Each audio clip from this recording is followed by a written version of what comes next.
Hello and welcome to this episode of Kennedy Saves the World. It's Kennedalia, fresh off a trip to the West Coast. I had to clean what I could out of my Pacific Palisades home. Thank God it's standing. Much work to be done. Very few things I could retrieve, including Jimmy Fela's coat. Jim, you said you left your members only jacket, 4th of July.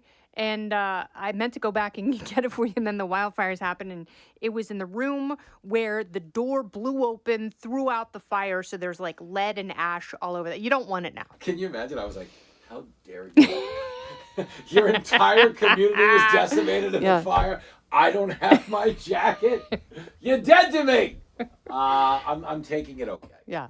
But I thank you for even humoring me with the idea. Yeah, I saw the coat and I was like, I should take a picture of that just so he knows, the coat is here. Whatever was in the pockets is no longer in the pockets. I can assure you it was flammable, so it's been gone for quite some time now. I kid. So I want to give you the state of the Palisades. Yes, give it to me. So obviously it's really tough to see because there are so many burned down homes where it's literally just mangled steel and maybe a little bit of a stucco wall and a chimney, and that's all. That's lot after lot, and then every once in a while there will be 10 burned down homes in both directions with one home standing. And so, and I was looking at all of these, going, what is that? Is that Providence? Is it God? Are these good people who were able to thwart the space lasers? Or was this just made of newer fire retardant materials? And I think that was pretty much the case. So the newer kind of stucco homes that were probably built with something that somewhat fireproofed them, those are the ones that were still left standing. However, there were hundreds of trucks in the Palisades. So that means that there is, if it's not construction, it is debris removal. Yeah, it's demolition. So there's a lot of demolition, a lot of junk removal. There are still utilities out there. So there was a lot of activity, still a lot of police presence. So you can't get into the neighborhood unless you have a pass. Wow. But what I saw, which really made me happy, was there's this little kind of triangle right in the middle of the Palisades, right on Sunset Boulevard, where Ted Knight had his own bench. Yeah. And it is surrounded on all sides by big, beautiful American flags. Get out of town. It was so awesome to see. There were so many American flags. And, I take that as a sign that people are optimistic. Yes. They're not giving up. They're not abandoning the place that they love. Everyone knows it is going to take time, but they are still there. And there were signs from businesses all over the Palisades, we are rebuilding the community. A big, huge sign on a burned out embankment that said, "We love you, Pacific Palisades." So I love that. It was actually a little bit more heartening than I had thought. Still very difficult. And as I'm going through my kids' toys that I can't take because they're too porous.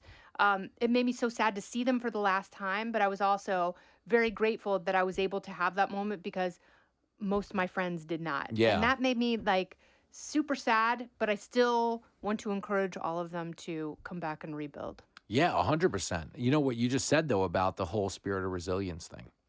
As I wonder, obviously they have this iconic 4th of July parade. Most people have been displaced, but do they have it as this act of defiance this year? What do you think happens to the parade? I don't know if they can do it this year, but I have a feeling it certainly will be up and running next year. It's amazing how I started this by saying I don't want to be selfish and focus on my jacket, but my day drinking, my summer day drinking needs to be addressed. Has Governor Newsom said anything? He's doing a stupid podcast. About our annual, what a loser, about our annual trip to the Dodgers game. Well, it's funny about this, though, because obviously Bill Maher is jumping on the California's overtaxed and overregulated train now just the same. As I was reading a poll this morning that 69% of Californians would consider voting for a Republican in the next gubernatorial race. Yeah. Which is probably attributable to the fact that Kamala is going to be the Democratic nominee, or maybe other things.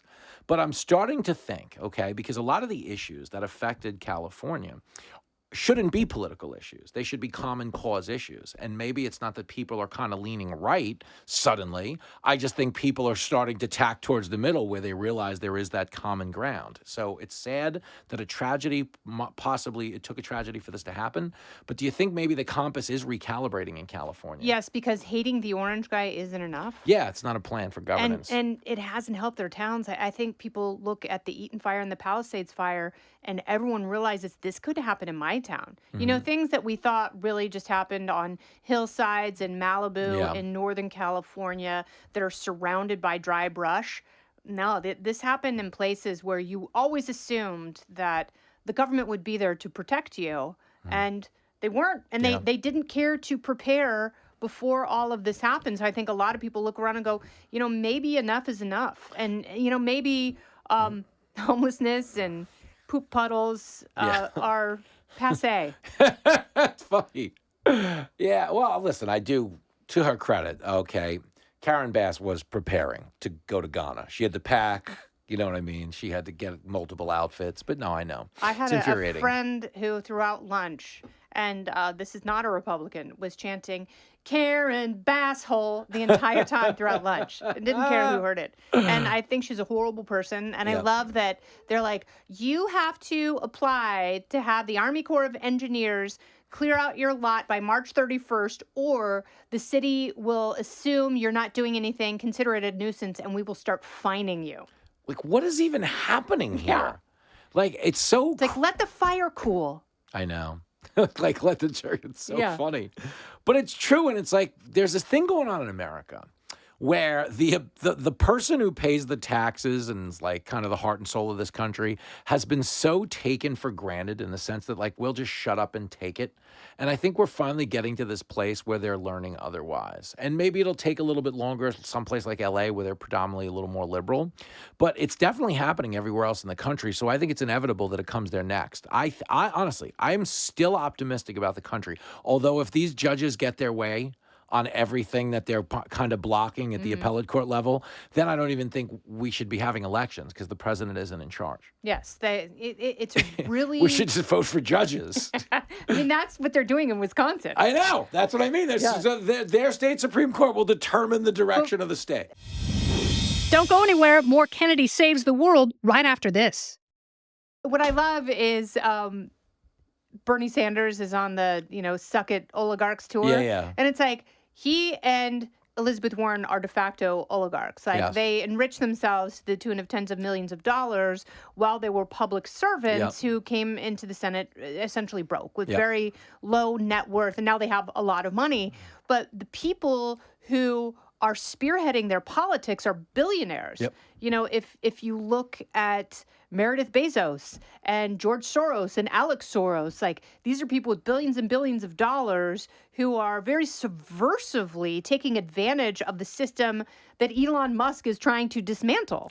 It's so crazy. And I keep saying that. Like, anyone who is trying to maintain the Washington status quo is the girlfriend who's like, you should give OJ another shot, Nicole. You know what I mean? It's just, no, I'm telling you, this time around, it's going to work.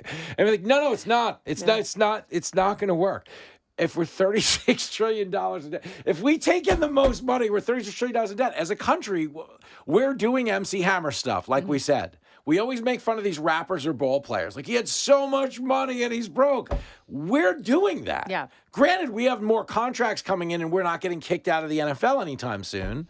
But we're still managing our finances like that person. Just horribly. Yeah. I mean, you risk insolvency as a human being if you do that as an individual. If you spend more than you take in, it ends badly. Really bad. Who was it? Plaxico Burress, Yeah. who had to sell his championship ring and has been foreclosed upon. Like, He also shot himself at a nightclub by accident. that's essentially what we're Kids, doing. I know a lot of kids watch the show. If you're going to bring your gun to the nightclub, don't wear sweatpants. Don't wear sweats. It falls through the waistband. Now you got the a whole pockets aren't thing. sturdy. The youth of America look to us for important stuff like and that. it's all we can give them. Those nuggets, those tidbits. All right, so what do we have to look forward to this week? Listen, there's a critical standoff at the court level that I'm actually sort of focused on.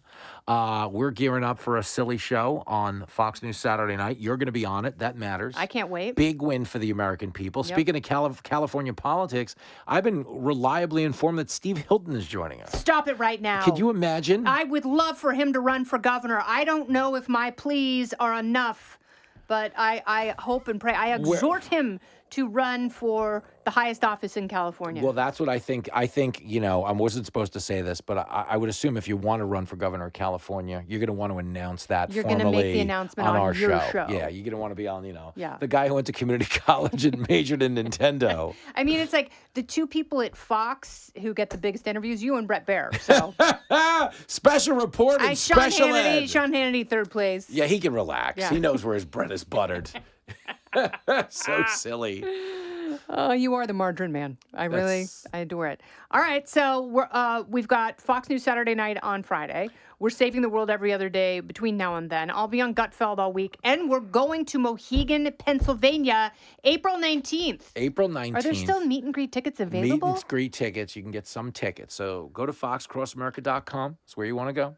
And you'll get those tickets. It is the Saturday night of Easter weekend. That's and right. as we said, anyone who parties with us will be drunk enough to hide their own Easter eggs Easter Sunday. You will not remember anything about the previous night. So go home, hide the eggs, wake up in the morning, and be like, where the hell are they? Yeah, that's when you do your online shopping for the kids.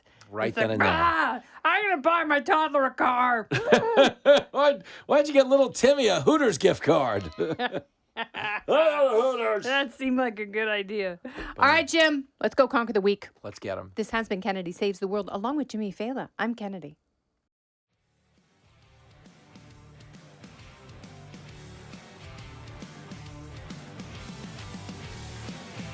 Listen ad-free with a Fox News Podcast Plus subscription on Apple Podcasts, and Amazon Prime members can listen to this show ad-free on the Amazon Music app. Oh, go ahead and leave me a review while you're there. I'd love to hear what you have to say.